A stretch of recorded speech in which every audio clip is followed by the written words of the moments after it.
Guys, welcome back to my channel Zoologist AK, and I'm Aarti Kaushik again here with another video.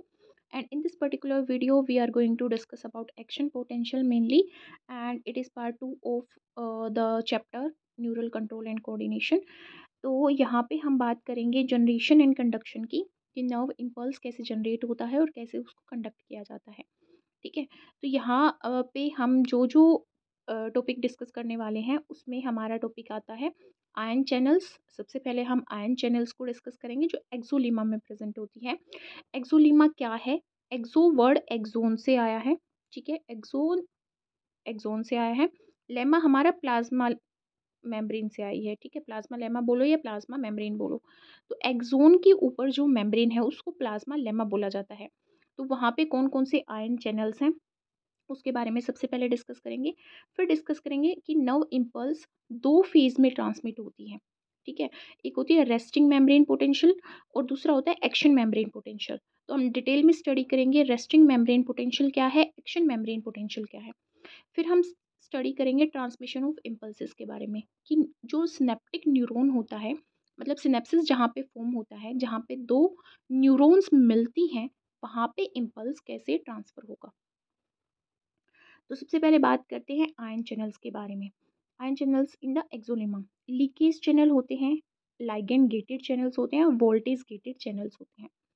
देखो, leakage channel होते हैं जो बंद नहीं होते। ठीक है, जो लेजी चैनल्स होते हैं जो रिश्ते रहते हैं उसको लीकेज बोलते हैं, leakage channel. Ligand gated channel, जब चैनल के ऊपर आके कुछ बाइंड कर जाए। ठीक है, जब चैनल के ऊपर आके कुछ बाइंड कर जाए, लाइगेंड बाइंड कर जाए, तो वो ओपन हो, तो उसको लाइगेंड गेटेड चैनल बोलेंगे। वोल्टेज गेटेड चैनल, जब एक्शन पोटेंशियल जनरेट करना हो, जब आयंस की मूवमेंट हो, जब वहाँ पे वोल्टेज क्रिएट हो एक्शन पोटेंशियल की वजह से, तो हमारे क्या होंगे, वोल्टेज गेटेड चैनल। तो सबसे पहले लीकेज चैनल की बात करते हैं। लीकेज चैनल क्या है? लीकेज चैनल हमारे क्या होते हैं, ये आयन चैनल्स होते हैं जो पूरे टाइम ओपन रहते हैं। इसमें हमारा सोडियम लीकेज चैनल और पोटेशियम लीकेज चैनल आते हैं। बट यहाँ पे पोटेशियम जो चैनल है वो ज़्यादा लीकेज चैनल है, मतलब ये ज़्यादा नंबर में होते हैं as compare to sodium leakage channel के। ठीक है, तो क्या देखा हमने, मेन पॉइंट है ये नोट करने का। जब हम एक्शन पोटेंशियल डिस्कस करेंगे, जब हम रीपोलराइजेशन डिस्कस करेंगे, तब आता है ये पॉइंट कि जो पोटेशियम चैनल्स होते हैं they are leakage channel.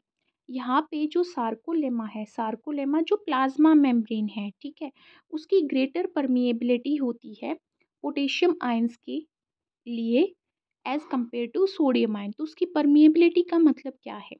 Permeability का मतलब ये है कि वो अपने एक्रॉस सोडियम आयन को ईजिली पास होने देती है as compare to, sorry, potassium ion को ईजिली पास होने देती है as compare to sodium ion.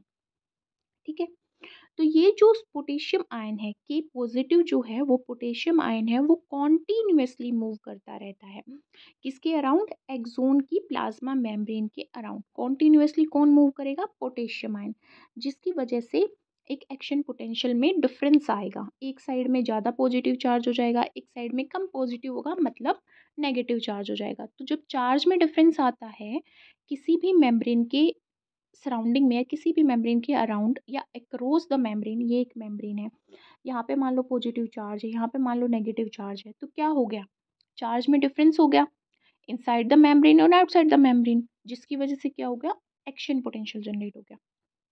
ठीक है, सेकेंड आते हैं हमारे लाइगेंड गेटेड चैनल।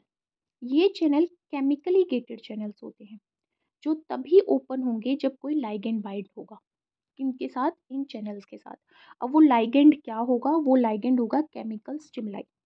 ठीक है, वो केमिकल स्टिमुलाई जब बाइंड हो जाता है चैनल के साथ, तो वो क्या हो जाते हैं, तो वो क्या हो जाते हैं, वो हमारे ओपन हो जाते हैं। अब इस डायग्राम में देखें तो हमारे पास यहाँ पे सोडियम लीकेज चैनल शो कर रखा है।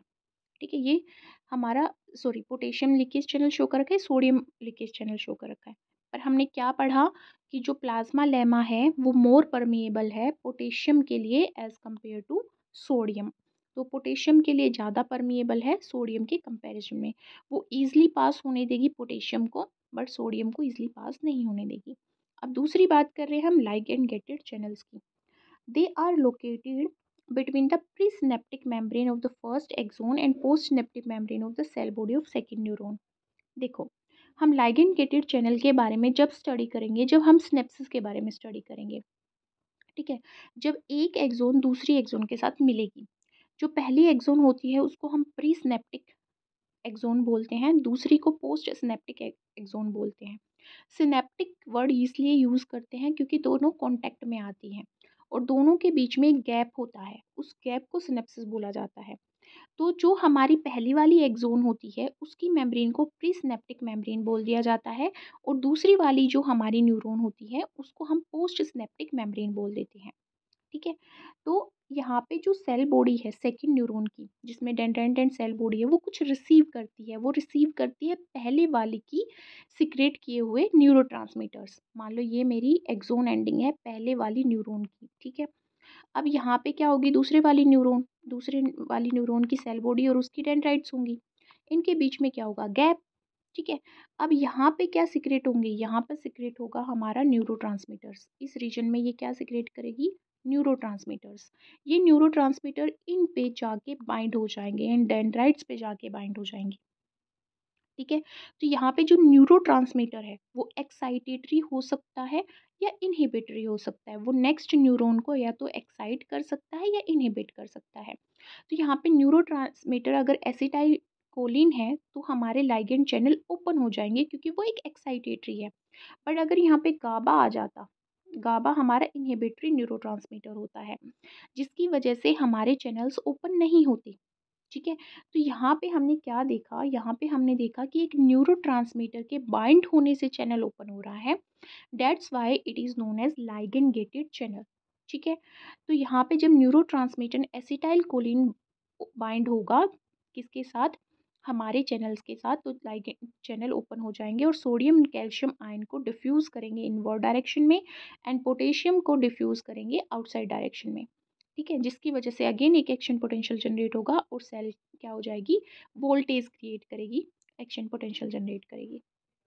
ऐसा होगा किसमें, सिनेप्सिस में होगा, ठीक है। नेक्स्ट हमारा लास्ट वन आता है voltage gated channel. These are mechanically gated channels which open in response to physical stimulus in the form of vibration. जैसे कोई टच हुआ, कोई प्रेशर फील हुआ, तो मैकेनिकल यहाँ पे एक्शन हुआ, टच, प्रेशर, ठीक है, ये क्या है, मैकेनिकल एक्शन। इनकी वजह से कौन से चैनल ओपन होते हैं, वोल्टेज गेटेड चैनल ओपन होते हैं।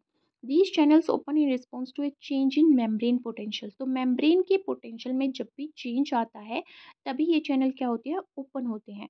तो वोल्टेज चैनल हमारे दो तरह के होते हैं, सोडियम एंड पोटेशियम चैनल्स, ठीक है। सोडियम वोल्टेज गेटेड चैनल या पोटेशियम वोल्टेज गेटेड चैनल, जिसका मेजर रोल होता है नर्व इम्पल्स को जनरेट करने में।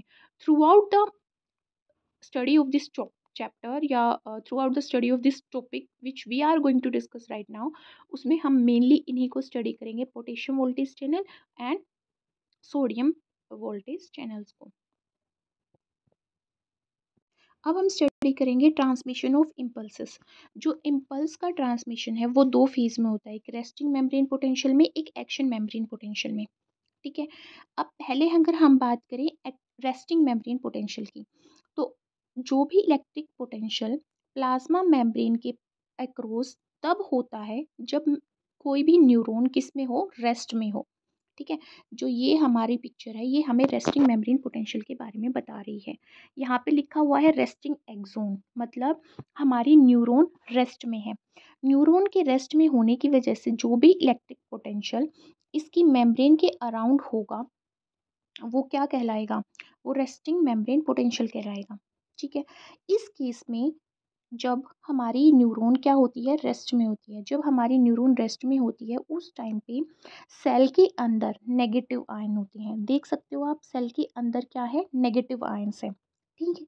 ऐसा क्यों है, ऐसा क्यों है कि सेल के अंदर नेगेटिव आयन्स है, क्योंकि इस टाइम पे जो ई फ्लक्स है, क्या है, efflux, efflux of potassium ion, efflux of potassium ion greater है, efflux of potassium ion क्या है, ग्रेटर है देन सोडियम आयन के इनफ्लक्स की वजह से, सॉरी इनफ्लक्स के कंपैरिजन में, मतलब सोडियम आयन का इनफ्लक्स ज़्यादा है और ई फ्लक्स जो है पोटेशियम आयन का वो ग्रेटर है।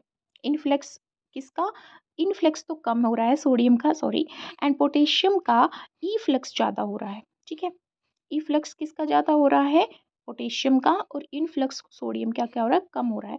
तो रेस्ट के टाइम पे जब मेम्ब्रेन किस में है? रेस्ट में है, तो एक्सोन मेम्ब्रेन, जो ये एक्सोन है इसकी जो मेम्ब्रेन होगी वो किसके परमिएबल है? वो सोडियम के परमिएबल, सॉरी, पोटेशियम के परमिएबल है। वो किस में के परमिएबल है? पोटेशियम आयन के परमिएबल है। ठीक है, तो इसको इजीली पास होने देगी। पर कम परमिएबल होगी, किसके लिए कम परमिएबल होगी? सोडियम के लिए कम परमिएबल होगी। और नेगेटिवली चार्ज जो आयन है उनके लिए तो इम्परमिएबल होगी, बिल्कुल भी परमिट नहीं करेगी अपने अक्रॉस से नेगेटिवली चार्ज आयन का पास होना। सिर्फ किसका पास होना परमिट करेगी? पोटेशियम आयन का पास होना। जिसकी वजह से जो एक्सोप्लाज्म है, मतलब कि जो एक्सोन की मेम्ब्रेन है उसमें हाई कंसंट्रेशन हो जाती है। हाई कंसंट्रेशन किसकी हो जाती है?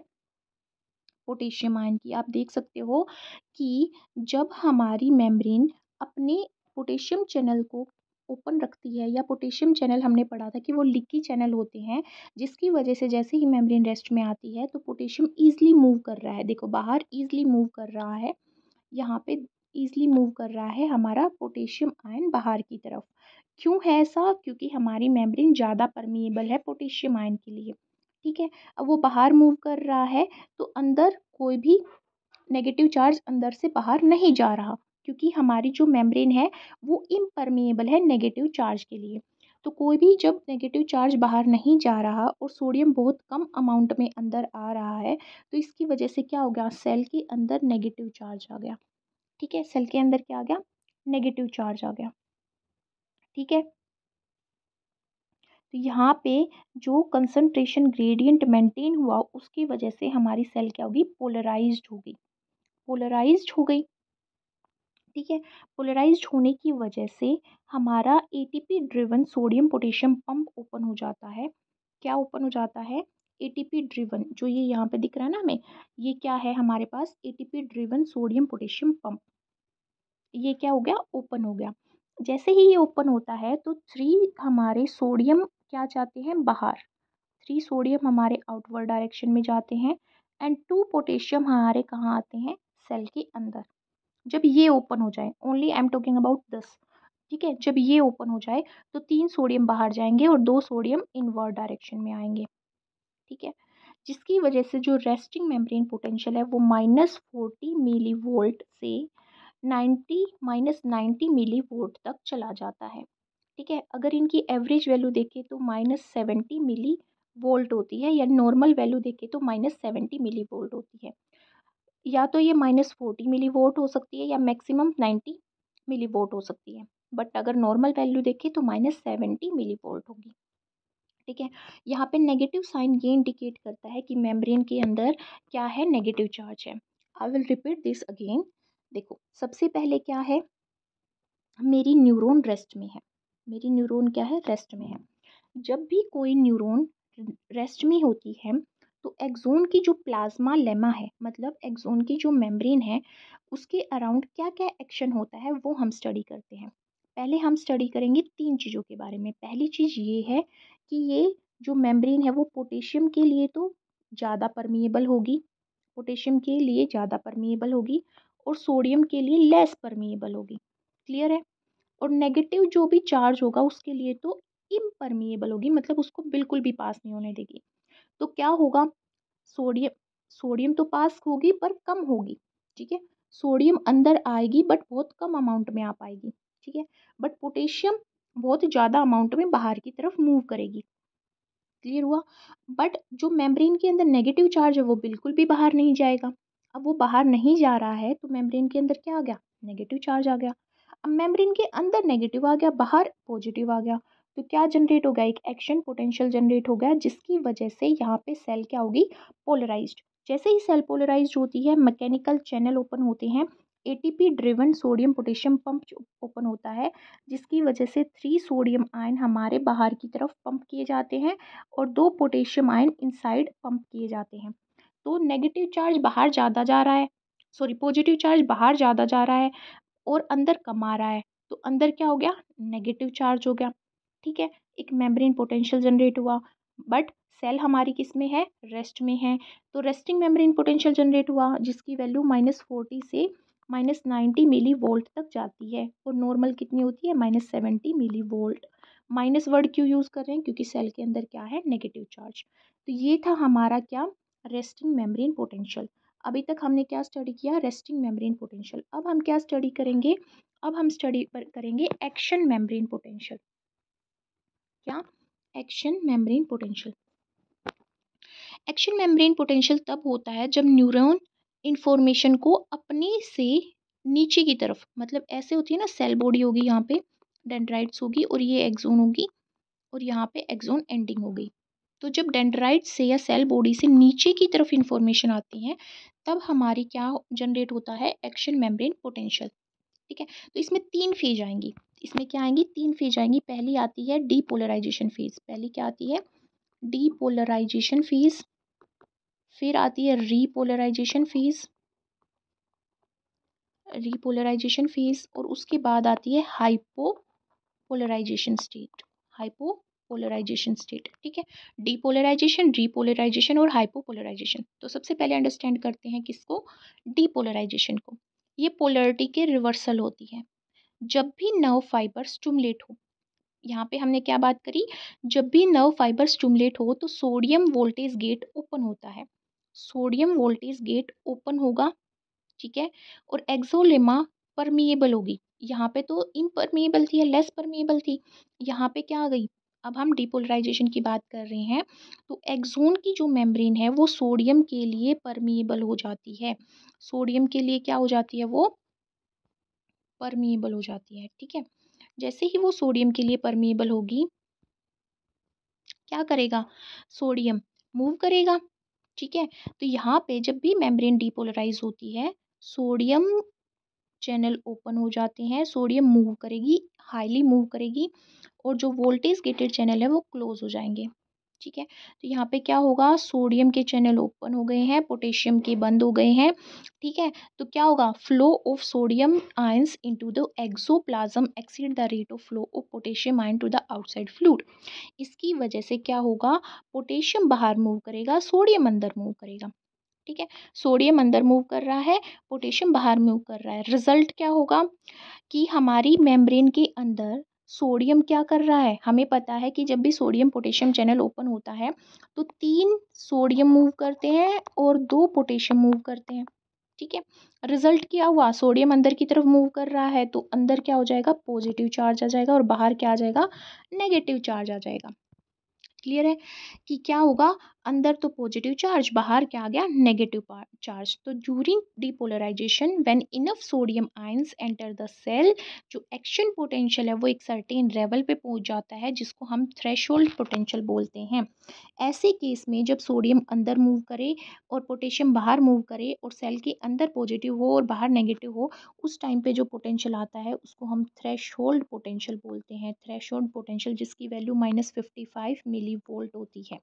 क्या होती है, 55 मिली वोल्ट। जो हमारा एक्शन पोटेंशियल होता है जो किसके रिस्पॉन्स में होता है, थ्रेशोल्ड स्टिमुलस के रिस्पॉन्स में।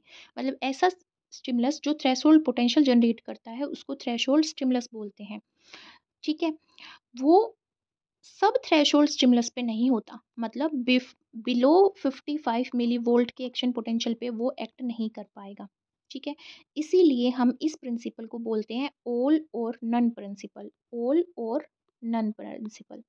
मैंने क्या बोला है, मैंने ये बोला है कि थ्रेशोल्ड पोटेंशियल तब होता है जब सोडियम चैनल ओपन होते हैं, पोटेशियम चैनल वी क्लोज हो जाते हैं। बट जैसे 3 सोडियम अंदर मूव करेंगी तो 2 पोटेशियम बाहर मूव करेंगी। सेल के अंदर क्या होगा, पॉजिटिव चार्ज, बाहर क्या होगा, नेगेटिव चार्ज। डिपोलराइजेशन होगी, एक थ्रेशोल्ड वोल्टेज जनरेट होगी -55 वोल्ट की। अगर -55 वोल्ट से नीचे का मतलब पोटेंशियल होगा तो थ्रेशोल्ड स्टिमुलस एक्ट नहीं कर पाएगा। इस प्रिंसिपल को बोलते हैं ऑल एंड नन प्रिंसिपल। ठीक है, ठीक है, अब अंदर जा ही रही है, जा ही रही है, सोडियम अंदर और जाए जा रही है, और जाए जा रही है, तो अंदर ज़्यादा पॉजिटिव चार्ज होता जा रहा है, होता जा रहा है, तो हमारा पोटेंशियल लगभग +45 मिली वोल्ट तक पहुंच जाता है, +45 मिली वोल्ट तक पहुंच जाता है, जिसको हम एक नाम देते हैं स्पाइक पोटेंशियल। जिसको हम क्या नाम देते हैं, स्पाइक पोटेंशियल का नाम देते हैं। किसका नाम देते हैं? स्पाइक पोटेंशियल का। क्यों हुआ ऐसा है? क्योंकि सोडियम अंदर जाए जा रही है, ठीक है।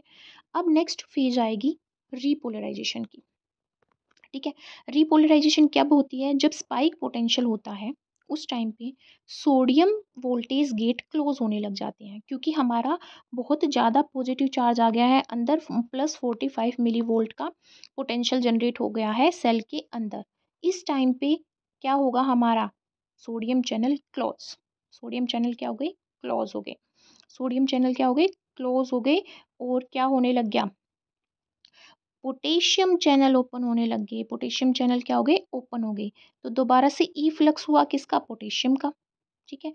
तो पॉजिटिव चार्ज सेल के अंदर क्या हो गया? कम होता चला गया। और मेम्ब्रेन का पोटेंशियल दोबारा किस में आ गया? रेस्टिंग पोटेंशियल में। मेम्ब्रेन के अंदर नेगेटिव चार्ज आ गया, बाहर पॉजिटिव चार्ज आ गया, ठीक है। अब क्या होगा? अब दोबारा से क्या करना पड़ेगा? हाइपर पोलराइज करना पड़ेगा, हाइपर पोलराइजेशन करना पड़ेगा। तो अगर रीपोलराइजेशन हमारी कितनी हो गई? अगर रीपोलराइजेशन की वैल्यू -70 मिली वोल्ट से -90 मिली वोल्ट हो गई, तो इसको हम क्या बोलते हैं? Hyperpolarization. मतलब बहुत ज़्यादा अंदर नेगेटिव चार्ज आ गया है। यहाँ पे सोडियम वोल्टेज गेट क्लोज रहेंगे, बट पोटेशियम चैनल फिर भी ओपन रहेगा, क्योंकि वो लीकी चैनल है, वो लेज़ी गेट है, वो लीकी चैनल है, जिसकी वजह से मेम्ब्रेन का और कम क्या होगा? हमारा एक्शन पोटेंशियल, मतलब नेगेटिव में चला जाएगा एक्शन पोटेंशियल। इसी को बोलते हैं hyperpolarization. I hope you are clear with resting membrane potential and action membrane potential. I think it is clear कि कैसे डिपोलराइजेशन होती है, कैसे रिपोलराइजेशन होती है और कैसे हाइपर पोलराइजेशन होती है। अब हम स्टडी करेंगे, तो ये यहाँ पे कंडक्शन ऑफ न्यूरॉन में क्या दिखा रखा है? नर्व इम्पल्स कैसे कंडक्ट होती हैं। पहले रेस्टिंग में आती है, फिर डिपोलराइजेशन होती है, डिपोलराइजेशन के बाद हमारी रीपोलराइजेशन होती है, दोबारा से हाइपर पोलराइजेशन होती है और दोबारा से हमारी मेम्ब्रेन किस में आ जाती है? रेस्टिंग पोटेंशियल में आ जाती है। अ, तो इस चार्ट की हेल्प से हम समझते हैं, जब हमारा रेस्टिंग पोटेंशियल था वो -70 से -90 तक जा सकता है, ठीक है। रेस्टिंग पोटेंशियल होगा, फिर रेस्टिंग पोटेंशियल के बाद क्या होगा? हमारी सेल क्या होगी? डिपोलराइज्ड होगी। डिपोलराइज्ड होगी, उससे पहले एक थ्रेशोल्ड पोटेंशियल आएगा। थ्रेशोल्ड पोटेंशियल हमारा आएगा, थ्रेशोल्ड पोटेंशियल हमारा आने के बाद 55 मिली वोल्ट होता है, -55 मिली वोल्ट। उसके बाद डिपोलराइज्ड होती है, डिपोलराइज के टाइम पे कितना हो जाता है? +45 मिली वोल्ट हो जाता है। फिर दोबारा से क्या होती है? रीपोलराइजेशन आती है, ठीक है। रीपोलराइजेशन के टाइम पे हमारा दोबारा से क्या हो जाता है? 70 टू 90 मिली वोल्ट हो जाता है, ठीक है। और दोबारा हमारी सेल किस में आ जाती है? रेस्टिंग पोटेंशियल में। और कई बार रेस्टिंग पोटेंशियल से भी नीचे हमारा नेगेटिव में चला जाता है एक्शन पोटेंशियल, जिसको हम क्या बोलते हैं? हाइपर पोलराइजेशन बोलते हैं। और ये सारी चीज़ें किस में होती हैं? मिली सेकेंड्स में होती हैं, ठीक है। अब हम बात करने वाले हैं कंडक्शन ऑफ ऑफ या फिर transmission of nerve impulse across synapse या सिनेप्टिक ट्रांसमिशन की हम बात करेंगे। सिनेप्टिक ट्रांसमिशन की बात करने से पहले हम यहाँ पे बात करेंगे कंडक्शन स्पीड किसके ऊपर डिपेंड करती है? नर्व इम्पल्स की। नर्व इम्पल्स की कंडक्टिंग जो स्पीड होती है वो डायमीटर पे डिपेंड करती है। पहला पॉइंट है कि डायमीटर पे डिपेंड करती है, जितना ज़्यादा डायमीटर होगा हमारा एक्सोन का उतना ही अच्छा क्या होगा? कंडक्शन होगा। सेकंड पॉइंट है कि अगर माइलिनेटेड होगी, ठीक है, अगर माइलिनेटेड होगी तो रोड ऑफ रेनवियर आ जाएंगे इस तरह से। रोड ऑफ रेनवियर से जंप करता है हमारा एक्शन पोटेंशियल, एक रोड ऑफ रेनवियर से नेक्स्ट पे, एक से दूसरे पे, ठीक है। तो स्पीड ज़्यादा होगी। और जो वोल्टेज गेटेड चैनल है, सोडियम पोटेशियम चैनल है, वो ज़्यादा पाए जाते हैं रोड ऑफ रेनवियर में, इसलिए वो जंप करते हैं नोड टू नोड। इसी को हम साल्टेटरी कंडक्शन बोलते हैं। और साल्टेटरी कंडक्शन माइलिनेटेड में होते हैं, नॉन माइलिनेटेड में नहीं होते, ठीक है। तो माइलिनेटेड एक्सोन में फास्ट हमारा कंडक्शन होता है as compare to non myelinated. और नर्व इम्पल्स ट्रैवल करती है 1 to 300 टाइम्स मीटर पर सेकेंड, 1 to 300 मीटर पर सेकेंड वो ट्रैवल करती है। अब हम बात करते हैं अपने सिनेप्टिक ट्रांसमिशन के बारे में। तो देखो, सिनेप्टिक ट्रांसमिशन दो न्यूरॉन्स के बीच में होता है, ठीक है। अब ये दो न्यूरॉन्स के बीच में होता है, एक ये हमारी यहाँ पे जो मेम्ब्रेन दिखाई गई है, ये पोस्ट सिनेप्टिक न्यूरॉन की है। मतलब सिनेप्सिस तो एक गैप होता है जहाँ पे दो न्यूरॉन मिल रही हैं। उससे पहले वाली न्यूरॉन को हम प्री सिनेप्टिक न्यूरॉन बोल देते हैं, पीछे वाली को पोस्ट सिनेप्टिक न्यूरॉन बोल देते हैं। तो इसकी जो मेम्ब्रेन होगी इसको हम प्री सिनेप्टिक मेम्ब्रेन बोल देंगे, इसकी लास्ट वाली की जो होगी उसको पोस्ट सिनेप्टिक मेम्ब्रेन बोल देंगे। ठीक है। तो क्या होता है एक्चुअल में, इम्पल्स अराइव करती हैं सेल बॉडी से एक्सोन में, एक्सोन से एक्सोन एंडिंग में। तो यहाँ पे जब एक्सोन एंडिंग में या एक्सोन के टर्मिनल पे इम्पल्स अराइव होंगी, तो जो प्री सिनेप्टिक जो मेम्ब्रेन है, ये प्री सिनेप्टिक जो मेम्ब्रेन है वो डीपोलराइज हो जाएगी। क्या हो जाएगी? डीपोलराइज हो जाएगी। और जैसे ही वो डीपोलराइज होती है, डीपोलराइज कब होती है? जब मेम्ब्रेन के अंदर पॉजिटिव चार्ज आ जाए। ठीक है। मेम्ब्रेन के अंदर जैसे ही पॉजिटिव चार्ज आएगा वो डीपोलराइज हो जाएगी। यहाँ पे कैल्शियम चैनल ओपन हो जाएंगे। कैल्शियम चैनल जैसे ही ओपन होते हैं तो यहाँ पे जो सिनेप्टिक वेसिकल्स हैं, जो पाउच लाइक स्ट्रक्चर है, वो क्या हो जाते हैं? वो स्टिमुलेट हो जाते हैं और वो प्री सिनेप्टिक मेम्ब्रेन, ये जो मेम्ब्रेन है, प्री सिनेप्टिक मेम्ब्रेन जो है, यहाँ पे मूव करना स्टार्ट कर देते हैं और मेम्ब्रेन के साथ फ्यूज़ करते हैं। देखो ये फ्यूज़न हो रहा है। ठीक है। पहला स्टेप क्या था? पहला स्टेप था नर्व इम्पल्स कहाँ पे पहुँची? एक्सोन की टर्मिनल्स पे। दूसरा स्टेप क्या था? जैसे ही नर्व इम्पल्स पहुँची, डिपोलराइजेशन हुई, मेम्ब्रेन के अंदर पॉजिटिव चार्ज आया, कैल्शियम आयन ओपन हो गई। ओपन हो गई, स्टिमुलेशन होगी किसकी? सिनेप्टिक वेसिकल्स की। सिनेप्टिक वेसिकल्स कहाँ पे मूव करने लगे? एक इसकी मेम्ब्रेन के टुवर्ड्स, और उसके साथ फ्यूजन हो गया। ठीक है। तीसरा स्टेप हो गया, फ्यूजन हो गया। अब जो न्यूरीलेमा है, इसमें जो वेसिकल्स हैं वो रिलीज करते हैं किसको? न्यूरोट्रांसमीटर्स को। कहाँ पे? इस गैप में। इस गैप को क्या बोलते हैं? Synaptic cleft. सिनेप्टिक क्लेफ्ट में क्या मूव करेंगे अब? न्यूरोट्रांसमीटर। वो न्यूरोट्रांसमीटर कौन रिलीज करेगा? Pre synaptic vesicles. ये प्री सिनेप्टिक वेसिकल्स क्या रिलीज करेंगे? न्यूरोट्रांसमीटर। किसके थ्रू? एक्सोसाइटोसिस के थ्रू। एक्सो मतलब बाहर, साइटोसिस सेल क्या कर रही है? वॉमिट कर रही है। ठीक है। क्या वॉमिट कर रही है? Neurotransmitters, chemicals. ठीक है। कहाँ पे? सिनेप्टिक क्लेफ्ट में। जो ये रिलीज किए गए हैं जो न्यूरोट्रांसमीटर्स, ये न्यूरोट्रांसमीटर स्पेसिफिक रिसेप्टर से बाइंड हो जाएंगे। कहाँ कहाँ पे प्रेजेंट हैं स्पेसिफिक रिसेप्टर्स? जो पोस्ट सिनेप्टिक न्यूरॉन है उसकी मेम्ब्रेन पे चैनल्स के ऊपर ऐसे रिसेप्टर्स प्रेजेंट हैं जहाँ पे जाके न्यूरोट्रांसमीटर्स बाइंड हो जाएंगे, जिसकी वजह से जो लाइगेंड गेटेड चैनल है वो क्या होगा? ओपन हो जाएगा। ठीक है। ओपन हो जाएगा। अब डिपेंड करता है कि यहाँ पे न्यूरोट्रांसमीटर एक्साइटेटरी एक्शन कर एक्साइटेटरी था या इनहिबिटरी था। अगर वो एक्साइटेटरी होगा तो पोस्ट सिनेप्टिक न्यूरॉन में डीपोलराइजेशन हो जाएगी। अगर डीपोलराइजेशन कब होगी? जब सोडियम चैनल ओपन होंगे। ठीक है। तो अगर एक्साइटेटरी होगा तो सोडियम चैनल ओपन हो जाएंगे। अगर यहाँ पे वो इनहिबिटरी होगा तो हाइपरपोलराइजेशन होगा, पोटेशियम चैनल ओपन हो जाएंगे और नेगेटिव चार्ज आ जाएगा अंदर। ठीक है। तो ये डिपेंड करता है कि न्यूरोट्रांसमीटर किस टाइप का है।